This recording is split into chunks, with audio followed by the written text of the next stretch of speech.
These are the key training points for Practice Partner version 11. In version 11, we have 3 new fields for the chief complaint. These replace the prior reason for visit. They allow documentation of up to 80 characters in each row. If you need to look at historic values for the reason for visit, you can change the vitals sheet to the vitals historic and see the prior reason for visits. The 3 chief complaints will flow into the progress note and will also flow to the clinical summary for the patient. As seen here, we can see the 3 chief complaints.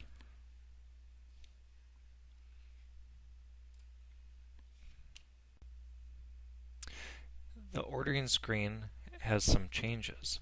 First off, the 3 fields of note, patient instructions, and operator instructions have been moved to the bottom. There is also more space for the order tree.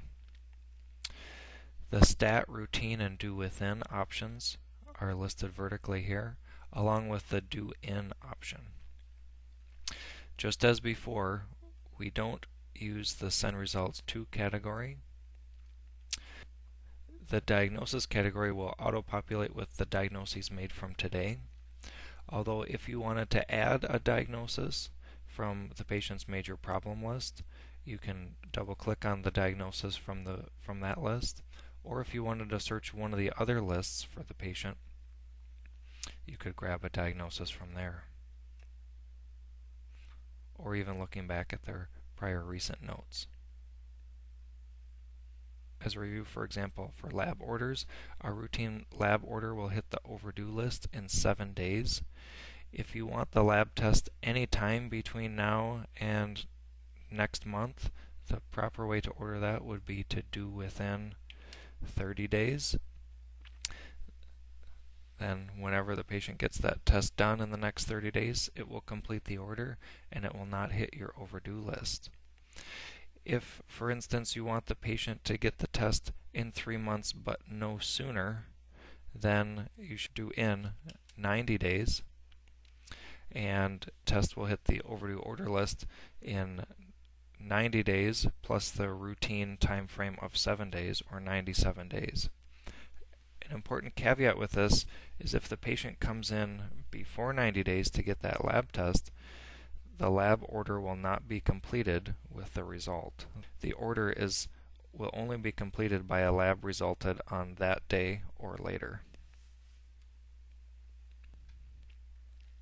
The referral order also has a change, as now there's an extended order for the reason for referral.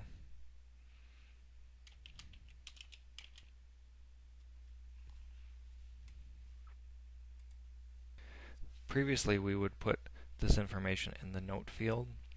The reason for referral will flow to the patient's clinical summary.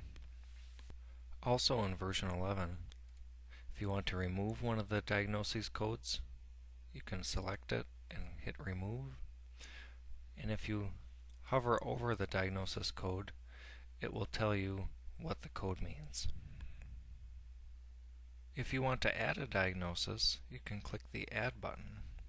You would only need to search for a diagnosis that wasn't already on the patient's major problem, diagnosis, other problem lists, or on a recent note. When you're in the diagnosis code search screen, this has changed, and we'll see some of those details in the next segment.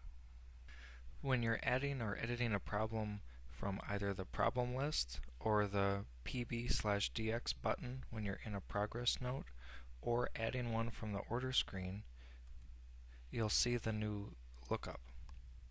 The new lookup accommodates ICD-9, ICD-10, and SNOMED codes. The best way to search is by the common name, for example, hypertension.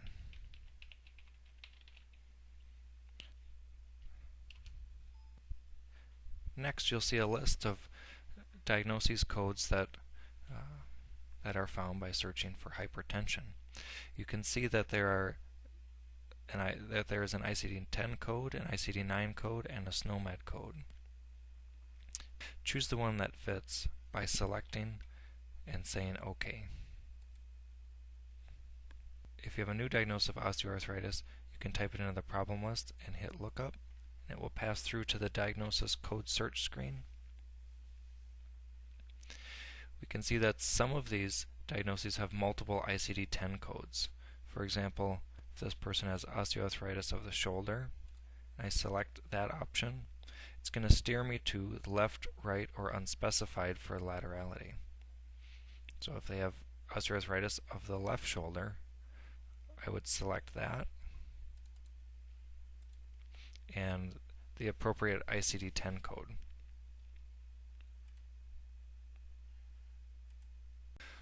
Also, if you hover in the problem list, you'll see some of the details regarding the codes. Notice that now the ICD-10 code is the column that's seen. And if you want to see the ICD-9 code, it's all the way over on the right-hand side.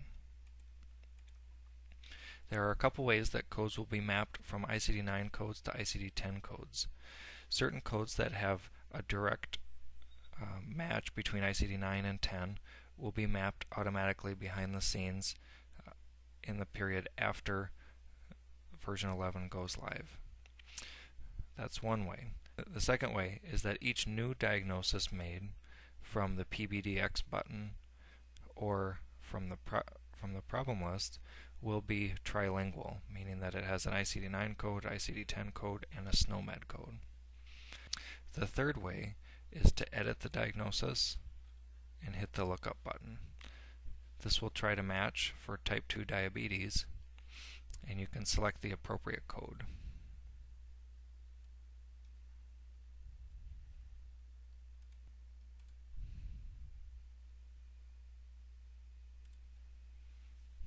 Once the code has been changed to an ICD-10 code, via this mechanism, it will become uppercase and lowercase and not all uppercase as another visual cue for which diagnoses have been converted.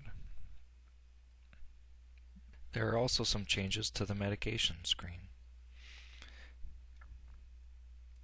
If you are renewing a medication and it does not have an NDC number, you'll see a yellow box light up when you try to renew the prescription, and it will not let you proceed.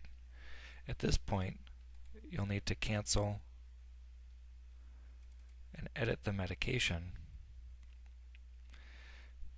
Again, we see the NDC number is not filled in. To find an appropriate NDC number, you can click the alternative button at the bottom. You have different options for the drug name that you're using, and you can select the appropriate medication, looking to make sure that it's the same size and form. Then select Use Selected Alternative. We can see the NDC number is now populated. You'll also get a dialog that asks if you're editing the original prescription to record a change in the prescription. And since we just added the NDC number, we are correcting it, not changing it. So we should say that we're correcting it. If we want to add a new medication, for instance a liquid,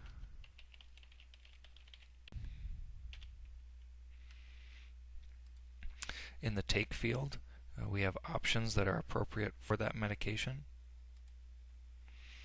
And if I want to find an appropriate NDC number, I can use the alternative button again. 400 milligrams for 5 ml suspension. I want to use that one.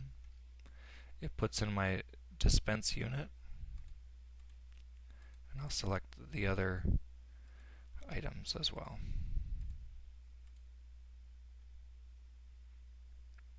Furthermore, if you were using an extended signature, it will tell you how many characters you have left. There are 140 total characters allowed between the fields up at top and the extended sig, and it will tell you how many you have left.